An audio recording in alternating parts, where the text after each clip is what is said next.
네, 3월 넷째 주일 예배 나오신 여러분 환영합니다. 햇살이 이제 봄 햇살입니다. 활기찬 여러분의 생활이 되시기 바라고요. 인사 나누시겠습니다. 반갑습니다. 한 번 더요. 사랑합니다. 세 번째 인사입니다. 하늘의 복 많이 받으세요. 이제 다 함께 일어나셔서 묵도하심으로 주일 예배를 하나님께 드리겠습니다.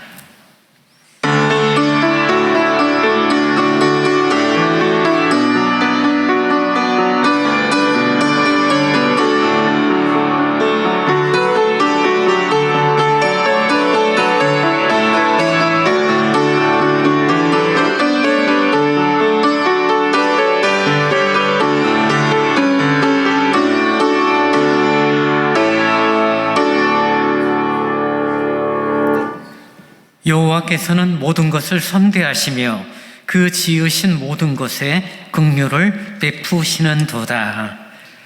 자비로우신 주님 감사합니다. 저희에게 긍휼을 베푸심으로 예배자로 세우시고 영광 거둬 주시니 참으로 감사합니다. 3월의 넷째 주일 주를 경배하는 이 시간 귀하고 복된 시간으로 인도하여 주옵소서. 예수님 이름으로 기원하옵나이다. 아멘. 다 함께 새 노래로 245번을 찬양하시겠습니다.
사도신경으로 우리 신앙을 고백합니다. 전능하사 천지를 만드신 하나님 아버지를 내가 믿사오며 그 외아들 우리 주 예수 그리스도를 믿사오니 이는 성령으로 잉태하사 동정녀 마리아에게 나시고 본디오 빌라도에게 고난을 받으사 십자가에 못 박혀 죽으시고 장사한 지 사흘 만에 죽은 자 가운데서 다시 살아나시며 하늘에 오르사 전능하신 하나님 우편에 앉아 계시다가 저리로서 산자와 죽은 자를 심판하러 오시리라. 성령을 믿사오며 거룩한 공회와 성도가 서로 교통하는 것과 죄를 사하여 주시는 것과 몸이 다시 사는 것과 영원히 사는 것을 믿사옵나이다. 아멘. 성시교독 12번을 교독하시겠습니다. 하늘이 하나님의 영광을 선포하고 날은 날에게 말하고 밤은 밤에게 지식을 전하니 언어도 없고 말씀도 없으며 들리는 소리도 없으니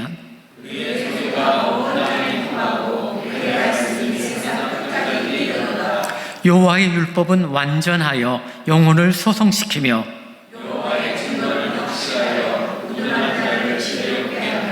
여호와의 교훈은 정직하여 마음을 기쁘게 하고 여호와를 경외하는 도는 정결하여 영혼까지 이루고 금 곧 많은 순금보다 더 사모할 것이며 꿀과 송이꿀보다 더 달도다. 아멘. 찬송 545장을 찬양하시겠습니다.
전능하시고 거룩하신 하나님 아버지 감사합니다.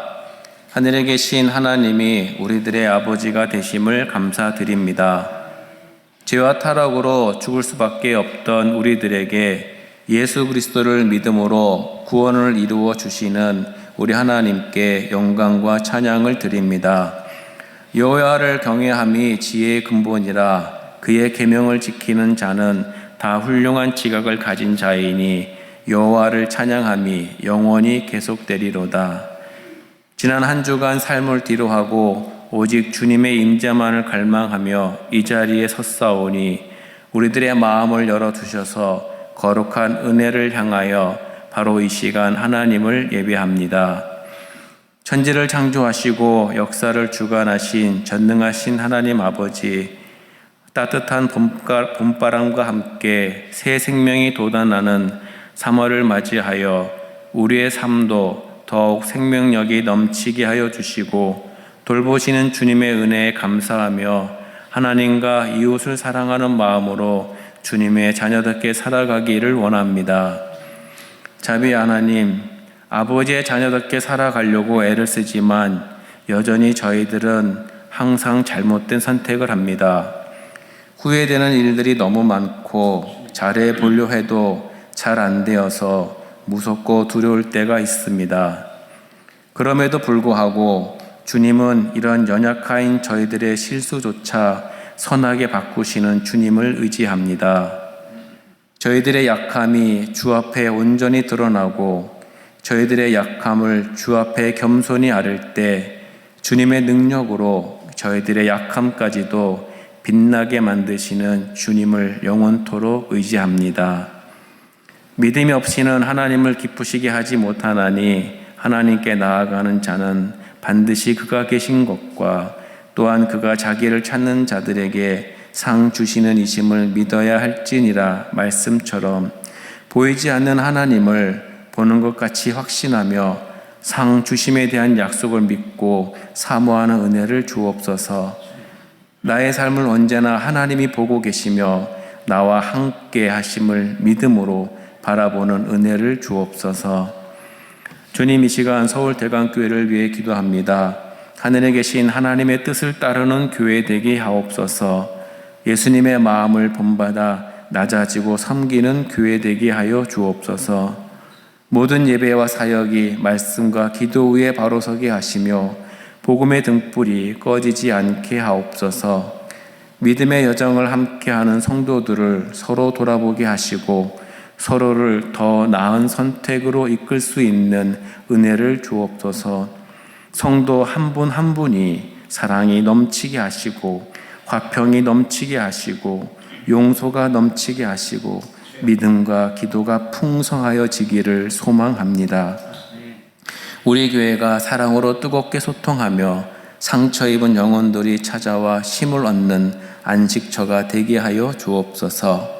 저희들에게 주신 비록 작은 힘이라도 함께 나눠주며 살아가는 영혼 되게 하시고 우리 교회를 통하여 지역사회가 변화되고 많은 영혼들이 주님께 돌아오는 은혜를 주옵소서. 주님, 엘리베이터 교체로 저희들의 마음을 모으고 있습니다. 어렵고 힘들지만 모든 것이 주님께로 왔음을 고백하며 내 인생의 주인이 내가 아닌 하나님 아버지임을 고백하며 저희들의 정성을 모으고 있습니다. 주님, 참여하는 자들에게 은혜 위에 은혜를 더하여 주옵시고 이 일에 서로 마음의 상처가 일어나지 않도록 저희들을 보호하여 주옵소서. 나라와 민족을 위해 기도합니다. 여호와께서 성을 지키지 아니하시면 파수꾼에 깨어있음이 헛되도다 말씀하신 주님, 이 나라와 이 민족을 지켜주시기를 원합니다. 분열과 미움의 영이 떠나가며 공의와 정의가 강같이 흐르게 하옵소서.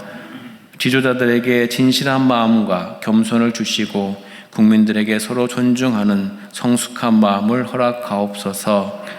전 세계 곳곳에서 전쟁과 기근으로 고통받고 있는 이들을 위해 기도합니다. 주님의 손길로 그들을 회복시키시고 전쟁과 갈등을 속히 종식될 수 있도록 주님의 권능으로 다스려 주옵소서. 각 가정마다 주님의 평강이 강물처럼 흐르게 하시고 우리 자녀들이 시냇가에 심은 나무처럼 주님의 은총 아래 무성히 자라나게 하옵소서. 경제적으로 어려움을 겪고 있는 성도들에게 하늘문을 여시어 풍성한 채우심을 경험케 하옵시며 직장과 사업장에서 주님의 지혜로 살아가게 하옵소서. 하나님이 주시는 풍요로운 삶을 살아가는 은혜를 간구합니다.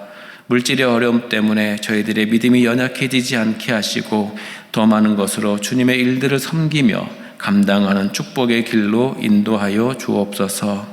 질병으로 고통받는 성도들에게 치유의 은혜를 주옵시고 슬픔 중에 있는 자들에게 위로를 주옵소서. 외로움 속에 있는 자들에게는 임마누엘의 평강을 허락하여 주옵소서. 나라를 위해 파병 나간 군 장병들과 군 복무하는 자녀들이 머리카락 하나라도 상함이 없도록 주님이 보호하여 주옵소서. 이 시간 주님을 사랑함을 고백하며 영의 양식인 주의 말씀을 듣습니다.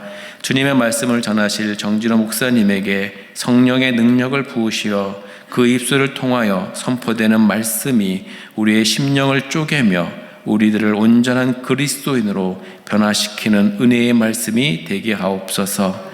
그 말씀을 듣는 모든 성도들의 마음을 부드럽게 하시고 순종과 결단의 믿음이 일어나게 하옵소서. 주님, 저희들의 시간과 삶, 건강과 재정, 관계와 사명을 주님께 드립니다.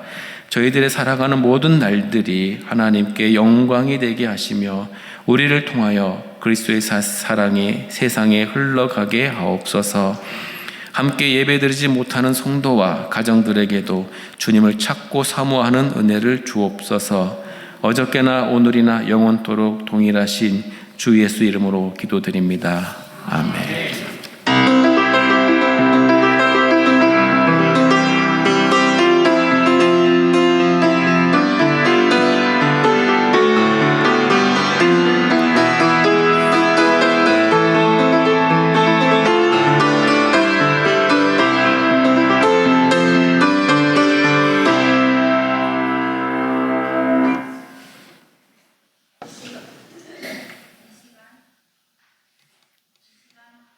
주신 하나님의 말씀은 출애굽기 13장 17절에서 22절 말씀입니다. 이 시간 우리에게 주신 하나님의 말씀은 출애굽기 13장 17절에서 22절 말씀입니다. 제가 봉독하겠습니다. 바로가 백성을 보낸 후에 블레셋 사람의 땅의 길은 가까울지라도 하나님이 그들을 그 길로 인도하지 아니하셨으니 이는 하나님이 말씀하시기를 이 백성이 전쟁을 하게 되면 마음을 돌이켜 애굽으로 돌아갈까 하셨음이라. 그러므로 하나님이 홍해의 강약길로 돌려 백성을 인도하심에 이스라엘 자손이 애굽 땅에서 대열을 지어 나올 때에 모세가 요셉의 유고를 가졌으니 이는 요셉이 이스라엘 자손으로 단단히 맹세하게 하여 이르기를 하나님이 반드시 너희를 찾아오시리니 너희는 내 유고를 여기서 가지고 나가라 하였음이더라. 그들이 숫곳을 떠나서 강야 끝 에담에 장막을 치니 여호와께서 그들 앞에서 가시며 낮에는 구름 기둥으로 그들의 길을 인도하시고 밤에는 불기둥을 그들에게 비추사 낮이나 밤이나 진행하게 하시니 낮에는 구름 기둥 밤에는 불기둥이 백성 앞에서 떠나지 아니하니라. 아멘. 교회 소식 전합니다. 저희 서울대광교회 처음 오신 분, 또 방문하신 분 진심으로 사랑하고 환영합니다. 3월을 보내고 있습니다. 은혜의 담비를 소망하는 달입니다. 말씀과 기도의 시간에 함께해 주시기 바랍니다. 순감기헌금을 작정하시고 지금 헌금을 하고 계시는데요. 4월 19일에 아마 이제 공사가 시작이 될 예정입니다. 그때 우리가 중도금 한 2천만 원 이상을 이렇게 저희들이 또 헌금 그 비용을 지출을 해야 되는데요. 작정하신 헌금이 그때까지 좀 모아졌으면 좋겠다라는 생각을 해봅니다.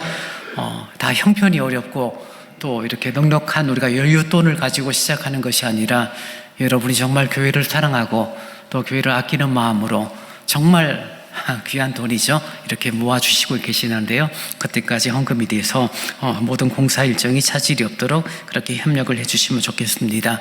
물론 강요는 아니고요. 그랬으면 좋겠습니다. 예정대로 5월달까지 헌금을 하셔도 상관은 없고요. 다음 주일 예배에는 정기 재직회로 모이게 됩니다. 1, 4분기 재직회로 모이니 재직회원들은 참여해 주시기 바랍니다. 4월 첫째 주일이 부활주일이고 그 전 주간이 고난주간인데요.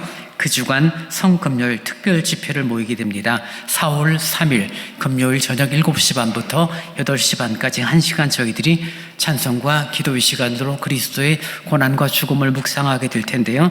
여러분 꼭 참석을 해주시고 미리 시간을 좀 비워놓으시기 바랍니다. 주제는 겟세마네의 그리스도라는 주제로 말씀을 나누게 됩니다. 어제 우리 정화순 권사님의 셋째 딸 유진 양의 결혼식이 있었는데요. 오늘 감사로 떡을 나눕니다. 제가 아까 만져봤는데요. 뜨거워.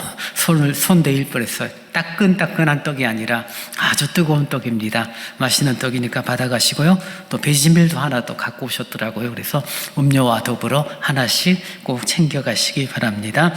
성경 1천독 운동 215 유시라 권사님 7독째 읽어주고 계시고요. 아직 읽으셨는데도 가끔 저한테 말씀 안 하시는 경우가 있는데 편하게 언제든지 말씀해 주시면은 우리가 성경 1천독 운동 1000호까지 한번 가보려고 합니다. 여러분 읽으신 이후에 저에게 말씀을 해주시고 아직 혹시 참여하지 못하신 분은 기회는 언제든지 있습니다. 말씀 읽으시고 읽은 다음 말씀해 주시면 됩니다. 이제 준비하신 주일헌금을 하나님께 드리겠습니다.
주님 감사합니다.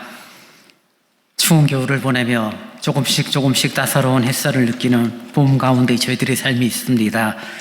환절기라서 몸이 약한 어르신들이 감기가 걸리기도 하고 이런저런 불편함이 있지만 그래도 저희에게 또 새로운 새 생명의 시간들을 허락하시니 참 감사합니다. 주님 앞에 헌금을 드릴 수 있는 믿음과 은혜를 주시니 감사합니다. 내가 가진 것, 내 것이 아닌 믿음의 고백으로 주님의 것이라는 믿음의 고백으로 나아갑니다. 특별히 승강기 교체를 위한 헌금에 온 성도님들이 다 참여하게 하시니 참 감사합니다. 넉넉하고 많은 것을 가진 것은 아니오나 교회를 사랑하는 마음으로 드려진 헌금이 잘 쓰여지게 하시고 4월 중순부터 공사 또 5월까지 이루어지는 모든 공사 과정이 아무런 사고 없이 순적하게 진행이 되고 또 준공이 되어져서 앞으로 25년 동안 또 승강기 사용이 잘 될 수 있도록 하나님 함께하여 주옵소서. 마음을 두고 헌금을 드리며 기도하는 성도들의 마음을 주님 기억하여 주옵소서.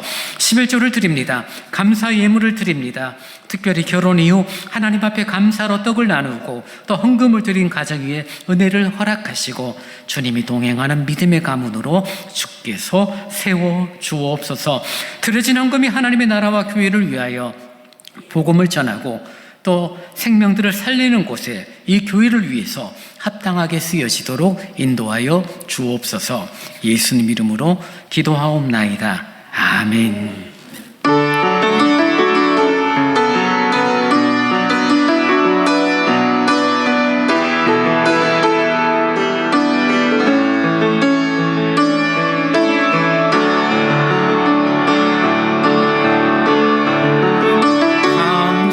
감사해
주님 고맙습니다.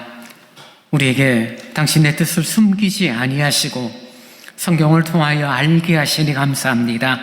분별할 수 있는 지혜와 우리들의 마음에 열린 마음을 허락하사 말씀의 은혜를 따라 하루하루 한 주 한 주를 살아가는 저희들이 되어지기를 원합니다. 3월 넷째 주일 다시금 요셉의 유언의 말씀을 들으면서 우리들의 삶, 우리들의 삶의 어떤 내용들을 잘 정리해 나가는 시간이 되도록 인도하여 주옵소서. 부족한 종을 세우셨습니다. 말씀의 도구, 진리의 도구로만 사용하여 주옵소서. 예수님 이름으로 기도하옵나이다. 아멘. 요셉이 살아있을 때 애굽왕 바로는 요셉의 가족들을 선대하게 되죠. 그들에게 가장 비옥한 땅을 허락하고 거기서 살게 했고, 또 많은 애굽 사람들도 요셉과 요셉의 가족들, 야곱의 식구들을 높이 여기고 귀히 여기게 됩니다. 그런데 시간이 지나면서 이제 요셉이 죽게 되고, 요셉과 야곱의 식구들을 알았던 많은 그런 왕들이 죽고 나서 알지 못하는 사람들, 그 사이에 이제 유대인들은, 히브리 사람들은 수가 굉장히 많이 늘었죠. 당시 흉년으로 인하여 가나안 땅에서 생육하고 번성하기에는 어려웠지만 하나님께서 요셉을 미리 애굽으로 보내시고 그 요셉을 통하여 애굽의 비옥한 땅에서 먹고 살면서 야곱의 가족들이 생육하고 번성하라는 아브라함의 약속을, 언약을 성취해가는 그런 과정이 기록이 됩니다. 그리고 이제 약 400년의 시간이 지난 이후 이들이 험난한 시간을 보내게 됩니다. 바로 왕이 정말 이 요셉의 가족들을 선대했던 그 후손이었음에도 불구하고 이들이 너무 사람 수가 많아지면 우리 애굽 사람들이 힘들어지고 우리들이 오히려 어려움을 당하지 않을까, 그런 걱정 끝에 그들을 종처럼 취급하고 그들을 괴롭히기 시작합니다. 출애굽기 앞부분을 보면 이스라엘 백성들이 그들의 곤고함을 인하여 하나님을 찾았다라고 말하고 있고요. 그때 하나님이 그들을 향하여 오시고 그들의 괴로움을 들으시고 그들의 곤고함을 보셨다라는 그런 반복되는 동사들로 구성된 그런 하나님의 모습을 성경은 보여줍니다. 그리고 그때 그 시절에 지금 모세가 다시금 이제 우리 선조 요셉의 시절에 있었던 이야기를 백성들에게 다시금 설명하는 내용이 오늘 13장에 나오죠. 특별히 우리 선조 요셉이 자신이 죽음 이후 내 유고를 나중에 약속의 땅으로 가게 될 때 내 유고를 가지고 가라라는 이 말을 우리들의 선조들에게 분명하게 이렇게 유언으로 맹세하게 했다. 그러니 모세의 유고를 우리가 꼭 가지고 가야 된다. 그런 내용을 갖고 모세의 유고를 갖고 출애굽을 하게 됩니다. 지난주 말씀드린 것처럼 죽을 때가 되오니, 죽게 되면 내 뼈를 내 고향 선산에 묻어달라, 내 집 근처에 있는 강에다가 뿌려달라, 이런 식으로 고향을 생각하고 늙고 병들어지니 고향 땅이 그립다라는 단순한 그런 차원이 아니라 요셉이 이 말을 유언으로 남긴 이유는 자신의 삶을 이끌어 가시는 하나님의 손길을 경험했고 자신이 살았던 삶의 어떤 과정 속에서 하나님께서 참 그 모든 일들을 아름답고 선하게 이끌어 가시는 결과, 그리고 그 과정 속에 생겼던 억울한 일들 속에서 여전히 하나님은 말씀대로 행하시고 말씀대로 이루시는 분이니 우리 선조 아브라함에게 이 약속의 땅을 말씀하셨고 우리들이 흉년으로 인하여 지금 애굽 땅으로 건너와 살고 있지만 때가 되면 다시금 약속의 땅으로 우리를 이끌어 갈 것이다 라는 사실을 상징적으로 보여주는 행위가 바로 내 유고를 가지고 가나안 땅으로 가라라고 했던 요셉의 유언이 되어집니다. 19절 말씀을 보시기 바랍니다. 모세가 요셉의 유고를 가졌으니 이는 요셉이 이스라엘 자손으로 단단히 맹세하여 이르기를 하나님이 반드시 너희를 찾아오시리니 너희는 내 유고를 여기서 가지고 나가라 하였음이더라. 모세가 말해주고 있죠.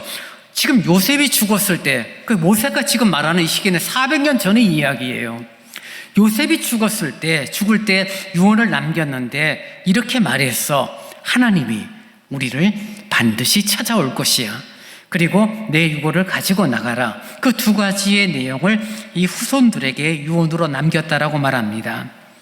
지금 요셉의 죽음 이후, 그리고 지금 모세가 하나님의 이끄심 가운데 출애굽하는 그런 과정의 시간이 약 400년 정도의 시간의 간격이 있습니다.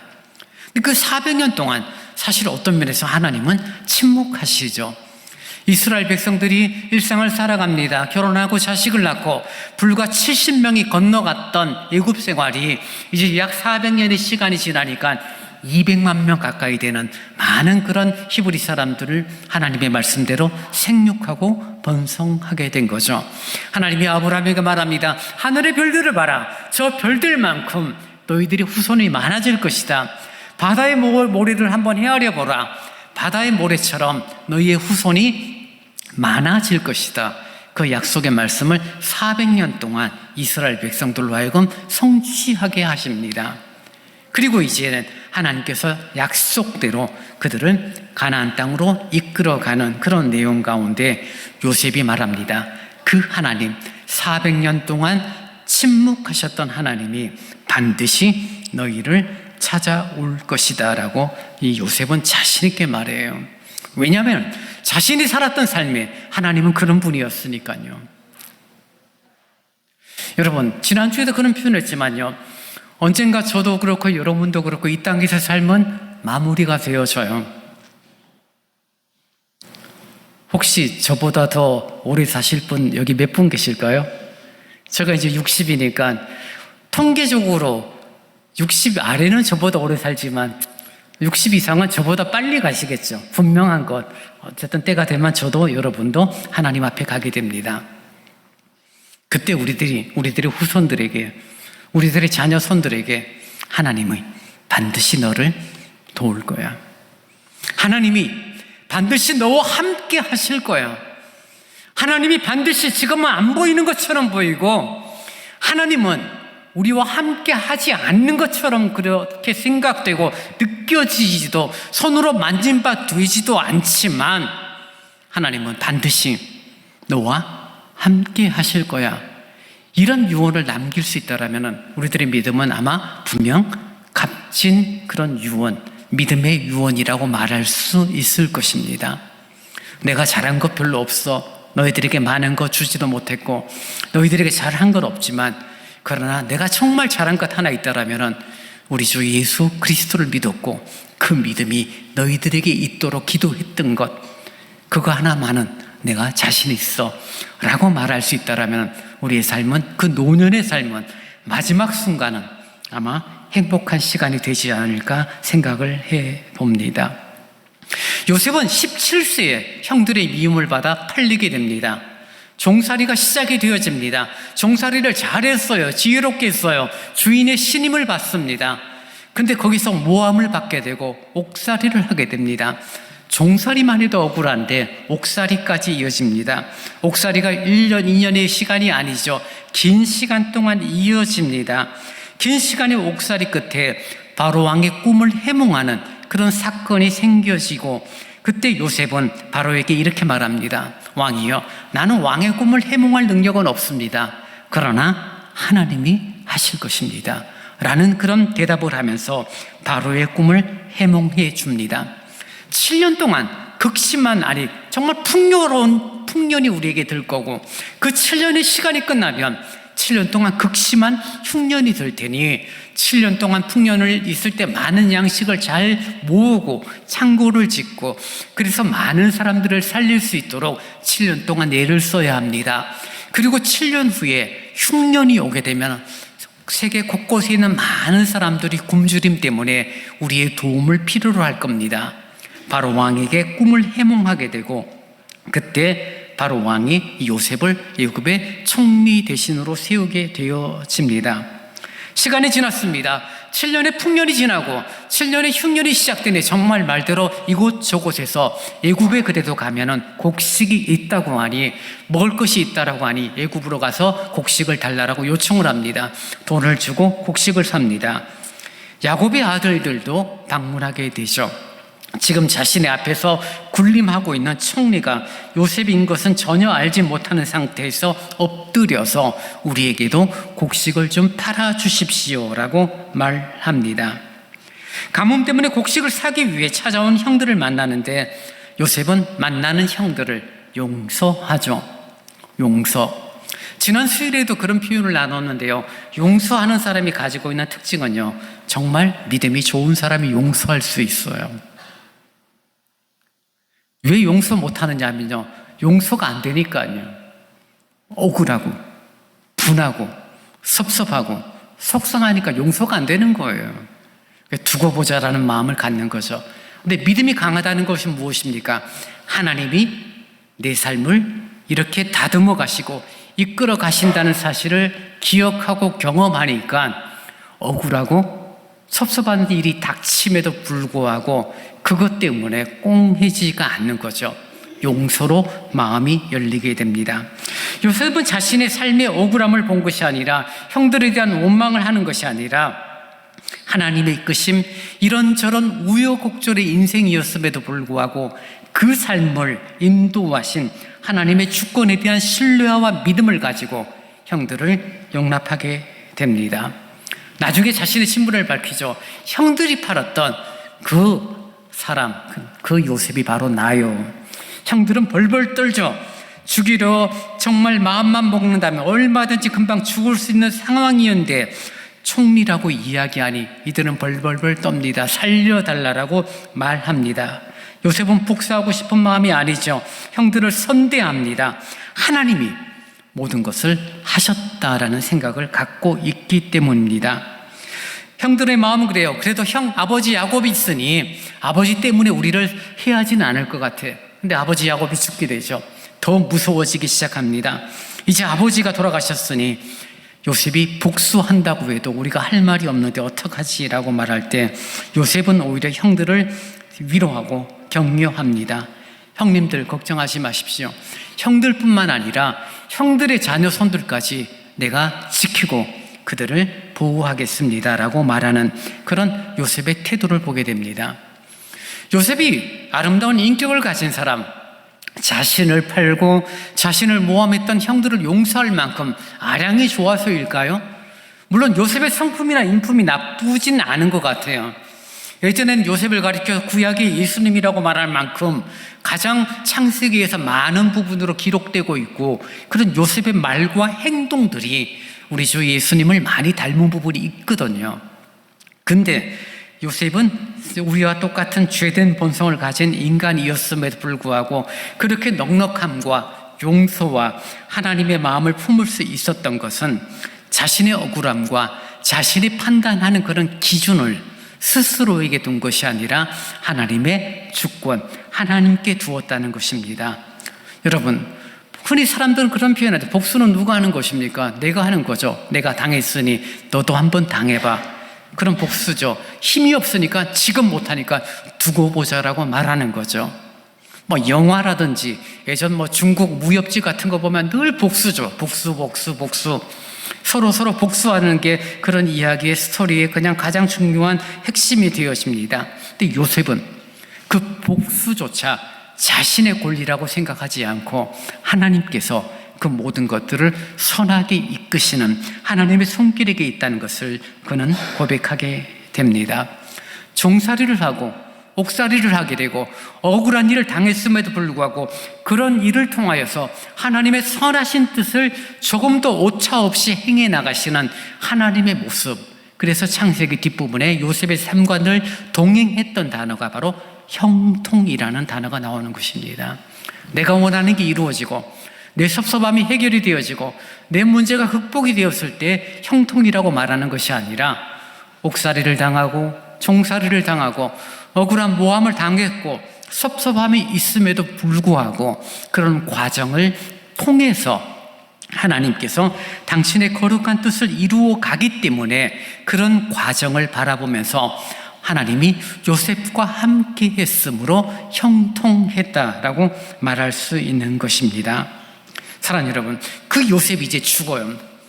하나님이 약속하신 것처럼, 우리 선조 아브라함에게 약속하신 것처럼 생육하고 번성하게 될 것이고, 이곳에서 생활이 이루어지고, 때가 되면 하나님께서 우리를 가나안 땅으로 다시금 돌려보내실 텐데, 여러분, 요셉이 아무리 지혜롭고 하나님의 주권을 알았다 할지라도 400년의 시간 후를 이렇게 바라볼 수 있는 그런 식견이 있지는 않죠. 언제 어떻게 될지 알 수 없죠.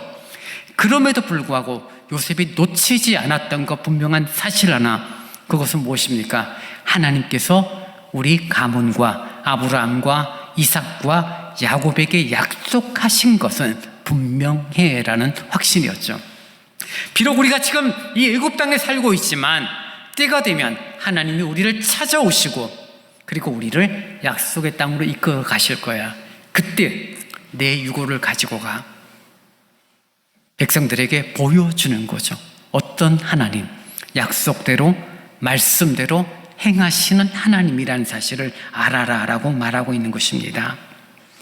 여러분, 우리가 살면서 많은 부분에 영향을 받죠. 예전에 그런 말씀을 나눈 적이 있는데요. 지금 내가 생각하고 지금 내가 결정하고 내가 어떠한 행동을 하는 이유는 사실 과거의 문제예요. 예를 들어서 저하고 이렇게 되게 편하고 좋았던 관계를 맺은 분들은 지금 예배 시간 또는 함께 만날 때도 반갑게 악수를 하거나 즐거움으로 서로 대하고 눈빛만 봐도 사랑이 하트가 뿅뿅뿅 나가는 모습이 되어지는 건 당연하겠죠. 왜요? 지금 좋은 게 아니라 과거에 좋았기 때문에 그 좋은 마음들이 지금 드러나는 거죠. 어떠한 이유 때문에 저한테 섭섭하세요? 어떠한 이유 때문에 저한테 마음이 상해 있어요? 그럼 지금 어떻게 표현되죠? 보고 쌩까는 거죠. 손 안 내밀죠. 과거죠. 그래서 지금 내가 행동하고 지금 무언가를 여러분이 결정하고 말하고 행동하는 것은 지금의 문제를 갖고 보는 게 아니에요. 과거예요. 작년, 재작년, 뒤끝이 좀 긴 사람은 10년 전, 조금 더 긴 분들은 20년 전, 그때 네가 나한테 그랬지. 그 마음을 품고 지금 내가 행동하는 거죠. 그때도 말씀드렸지만 과거에 매인 사람들은 미래를 향한 발전은 있을 수가 없죠. 늘 과거에 매이고 과거에 섭섭한 일, 과거에 감정 상했던 일, 과거에 자존심 밟혔던 일 때문에 지금의 삶을 어그러뜨리는 일들이 얼마나 많은지 몰라요. 요셉은 과거에 매였던 사람이라면 형들을 용서하면 안 되죠. 힘이 있고 권력을 가졌을 때 형들을 보라고, 형들은 선치 못했어, 형들은 악한 사람이었어, 그러면서 형들을 죽일 수도 있었음에도 불구하고 형들이 어리석음을 바라보면서도 하나님의 선하심을 바라보고 과거에 매인 것이 아니라 앞으로 행하실 하나님께서 우리 민족을 택하셨고 생육하고 번성하게 하셨고 때가 되어 약속의 땅으로 이끌어 가실 그 미래를 바라보면서 지금 요셉은 말한 거죠. 내 유고를 가지고 가라. 사랑하는 여러분, 우리들의 신앙과 우리들의 믿음이 미래의 지향적인 삶이 되기를 원합니다. 과거에 매이면요, 늘 섭섭해요. 과거에 매이면 과거의 영광에 매여 있거나 그때가 좋았지가 되는 거고요. 그때가 좋았지만은 지금은 어떻다는 거예요? 안 좋다는 거잖아요. 우리가 생명이 있고 우리가 잘하고 있고 점점 그리스도를 닮아가고 있고 주님이 오실 날이 점점 가까워지고 있는데 더 변화되고 더 아름다워지고 더 선해져야 되는데, 더 아름다운 일꾼이 되어줘야 되고 더 훌륭한 하나님의 교회의 봉사자가 되어줘야 하는데 과거에 매이면요 그 길로 가지 않아요. 점점 퇴보되고 퇴색되고 생명의 변화가 아니라 생명의 변질이 되는 모습이 되어지는 것, 과거에 매이게 때문입니다. 요셉은 자신이 살았던 과거의 모습들을 하나님의 손길에 의탁합니다. 그 모든 것들에 하나님의 손길이 있고 하나님께서 그때는 그렇게 인도하심으로 말미암아 이 일을 이루시는 하나님의 역사, 하나님의 형통케 하심을 고백하게 되니 과거는 과거로 끝이 나버리는 거예요. 형들이 밉지가 않아요. 억울함에 대해서 이건 내가 반드시 풀어야 될 문제라고 생각지 않습니다. 그러니 과거는 과거로 끝나니 오늘의 삶을 바라보고 미래의 어떤 하나님이 이루실 일들을 바라보니 그 삶은 역동적인 삶이 되어지고, 미래를 바라보니 절망과 죽음이 아니라 생명과 하나님이 하실 크고 놀라운 일을 기대하는 역동적인 신앙으로 바뀌는 것은 너무나도 당연한 것입니다.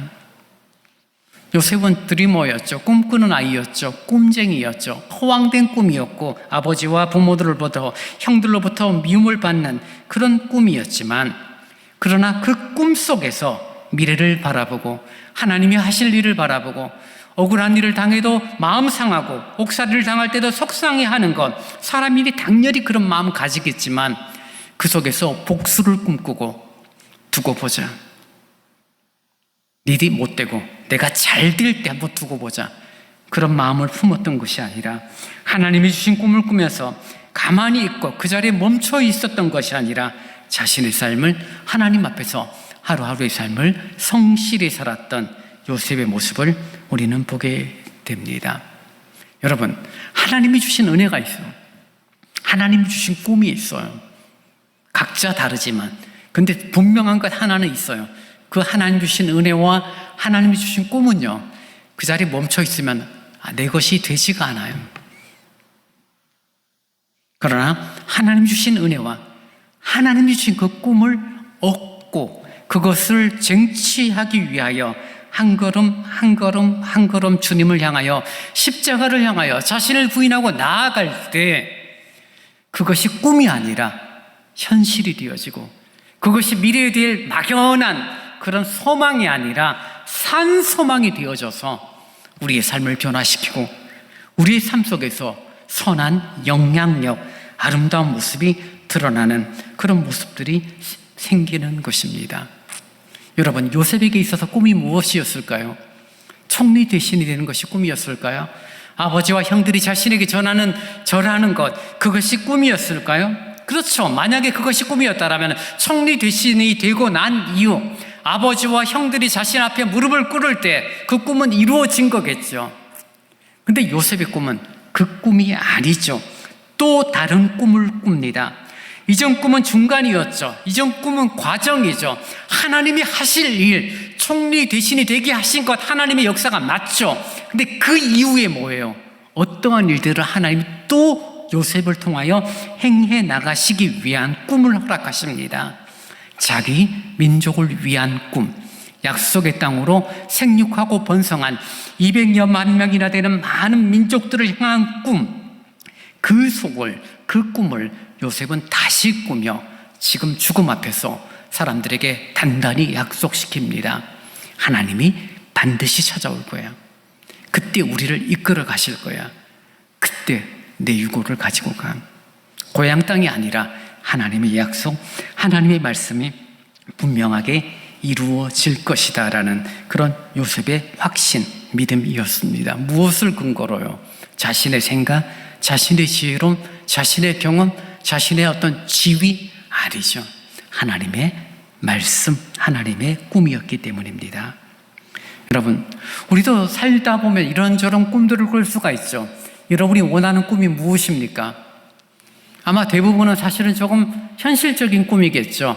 좀 경제적인 어려움으로부터 좀 자유했으면 좋겠어. 좀 자식들이 좀 잘 됐으면 좋겠어. 병든 가족들이 정말 좀 회복이 되었으면 좋겠어. 이런 부분들을 우리들이 꿈꿉니다. 그것이 나쁘고 그것이 문제가 있다라고 말할 수는 없죠. 이 땅에 발을 딛고 살아가는 우리들이니 그런 꿈을 갖고 그런 기도의 제목을 갖는 것 당연합니다. 그럼에도 요셉은 자신이 현실적으로 누려지는 것뿐만 아니라 자신의 죽음과 그리고 400년 후에 어떤 일이 이루어질지 알 수는 없지만 확신 가운데 하나님이 우리를 찾아오실 거야. 우리를 유고를 가지고 나가. 그래서 그 약속의 땅, 하나님 우리 선조 아브라함에게 약속하신 그 말씀 이루어지는 것들을 직접 내가 경험할 거야. 그런 표현으로 이 요셉은 자신의 유고를 가지고 가라라고 말합니다. 모세는 요셉의 유고를 가지고 갑니다. 시간이 지납니다. 여호수아서를 보면요, 여호수아서 마지막 24장 32절에 보면 이런 표현이 나옵니다. 또 이스라엘 자손이 애굽에서 가져온 요셉의 뼈를 세겜에 장사하였으니 이곳은 야곱이 베크시타를 주고 세겜의 아버지 하몰의 자손들에게서 산 밭이라. 그것이 요셉 자손의 기업이 되었더라. 출애굽할 때 요셉의 유고를 가지고 왔던 이스라엘 백성들이 여호수아 마지막 가나안 정복 전쟁을 통하여 약속의 땅을 획득한 이후 그 아버지 하몰의 자손들에게 땅을 사고 그곳에 요셉의 뼈를 장사 지내 요셉 지파의 그런 기업이 되었다라고 말하고 있는 것을 보게 됩니다. 400년이 한참 지난 시간이죠. 자신의 꿈이 자신에게서만 이루어진 것으로 끝이 난 것이 아니라 많은 시간이 지나고 그리고 그 꿈대로 요셉 지파는 에브라임과 므낫세 두 지파로 나누어지고 정말 두 분깃이 되어져서 다른 지파들의 부러움의 대상이 되어지고 축복의 지파가 되어졌는 것 성경에서 가르치고 있는 내용이죠. 사랑하는 여러분, 왜 우리들이 하나님 보시기에 아름다운 생명의 꿈을 꾸어야 되고 하나님이 기뻐하시는 그런 생각들, 말씀에 대한 확신, 주께서 이끄시는 손길에 내 자신을 의탁해야 되느냐? 이유는 하나예요. 우리가 아무리 건강하고 아무리 아름답고 아무리 많은 것을 가지고 있다 할지라도 이 세상에서 누리는 것들은 제한적이죠. 때가 되면 다 내려놓고 가야 돼요. 영원하지 않습니다. 성경의 표현대로 이 땅의 것들은 우리가 끝날 때 같이 묻혀지고 썩어질 것입니다. 이 땅의 것은 썩지 아니할 것이 없죠. 근데 주님의 것은 영원하죠. 그 영원함을 바라보고 요셉이 내 유고를 가지고 가라 라고 말한 것입니다. 목사 세계에서 이루어지는 내용을 좀 말할까요? 많은 목사님들이 대형 교회를 선호합니다. 큰 교회를 좋아합니다.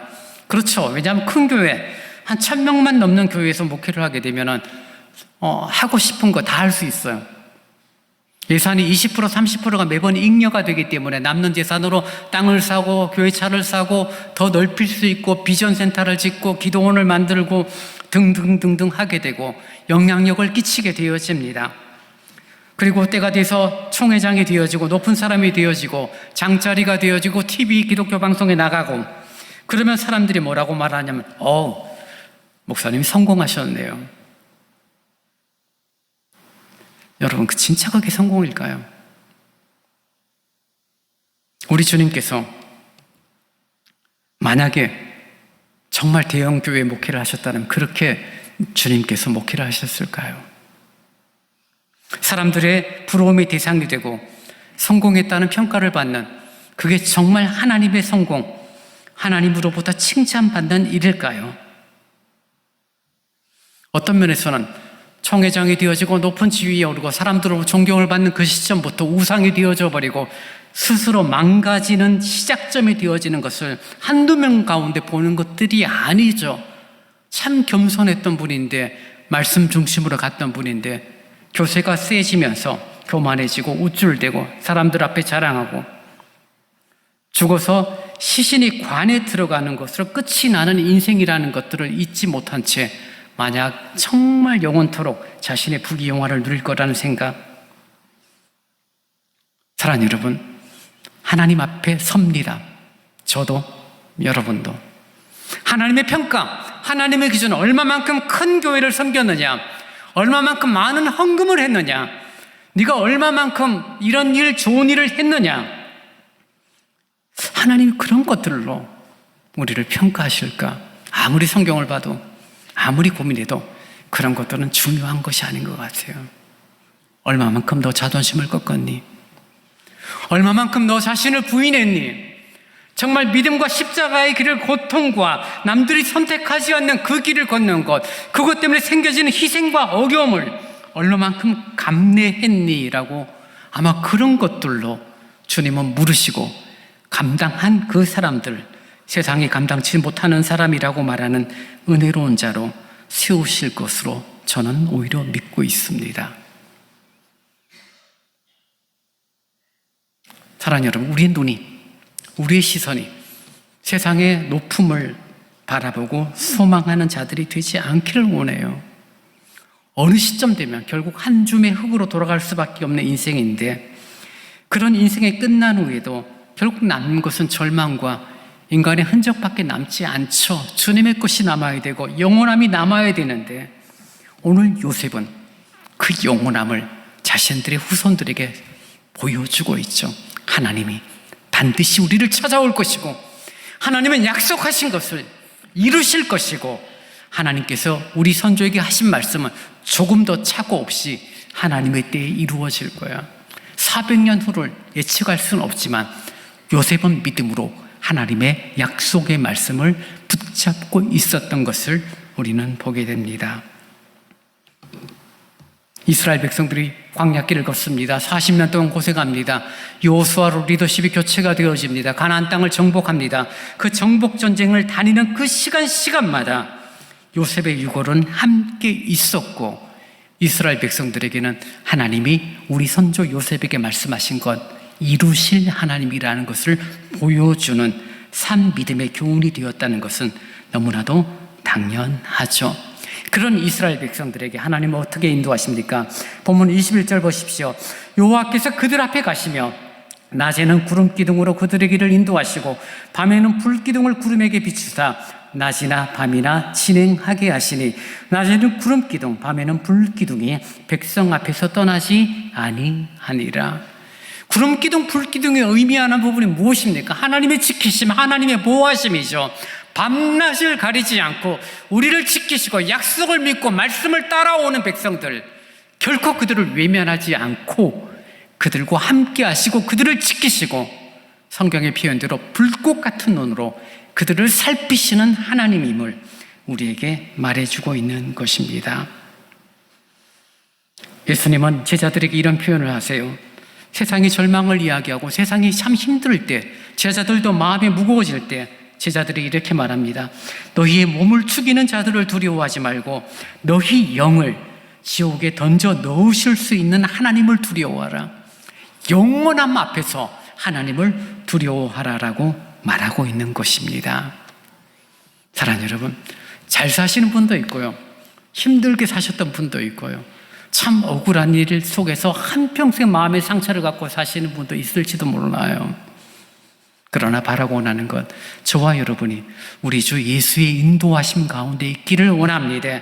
정말 하나님 앞에서, 하나님, 내가 힘들었고 마음이 상했고 정말 말도 안 되는 억울한 일을 당했지만 주님이 인도하셨습니다. 찾아오셨고 이끌어 주셨습니다.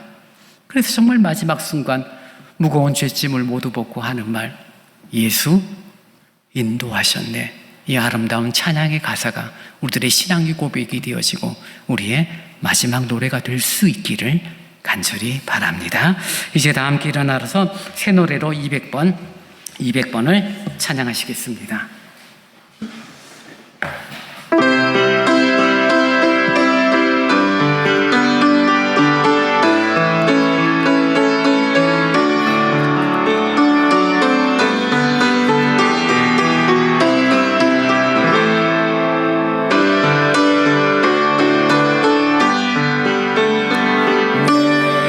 인생 여정 끝내어 강건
있습니까? 무엇으로 여러분 확인하시겠습니까? 무엇으로 또 증명하시겠습니까? 결국 우리들이 자신을 부인하지 않으면 감정을 따라갈 수밖에 없고요. 자신을 부인하지 않으면 자존심 따라갑니다. 그러나 자신을 부인하게 되면 말씀을 따라가게 되죠. 말씀을 따라갈 때 순종의 열매가 맺혀지고 그 속에서 하나님의 거룩함이 드러나게 될 것입니다. 오늘도 나 자신을 부인하고 십자가를 지고 말씀을 따라 한 걸음 한 걸음 나아가는 자, 나 자신은 점점점 작아지고 주님의 십자가는 점점점 커지는 그런 나의 신앙생활이 되도록 인도해 달라고 우리 겸손히 주의 은혜를 구하며 같이 기도하겠습니다. 기도합니다. 아버지 하나님 감사합니다. 머리를 숙이며 마음을 낮추며 아버지 하나님의 말씀에 귀 기울이는 저희들이 되도록 이끌어 주시니 참 감사합니다. 높은 자리, 세상의 명예, 나의 어떤 명예를 높이는 곳으로 나의 발걸음을 옮기는 자들이 아니라 나 자신을 부인하고 십자가를 지고 온전히 말씀의 순종을 통하여 아름다운 주님이 기뻐하시는 열매들을 맺기를 다짐하는 그런 고백이 이 시간 주 앞에 드려지오니 하나님이여 함께하여 주옵소서. 겸손히 그 은혜를 구합니다. 그 십자가의 삶을 사모합니다. 저희들에게 그 은혜를 허락하여 주시고 우여곡절의 삶 속에서 가장 선하게 이끄신 하나님의 손길을 고백하는 믿음의 고백이 저희들의 고백이 되도록 하나님 함께하여 주옵소서. 지키시고 보호하시고 인도하심이 누려지는 저희들의 삶의 삶이 되도록 하나님 지키시고 인도하여 주옵소서.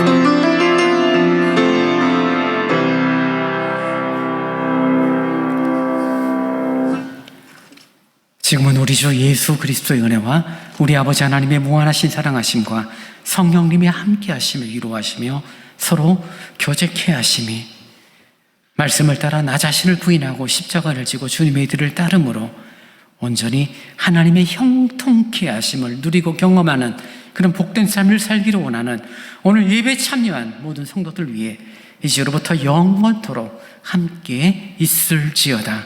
아멘.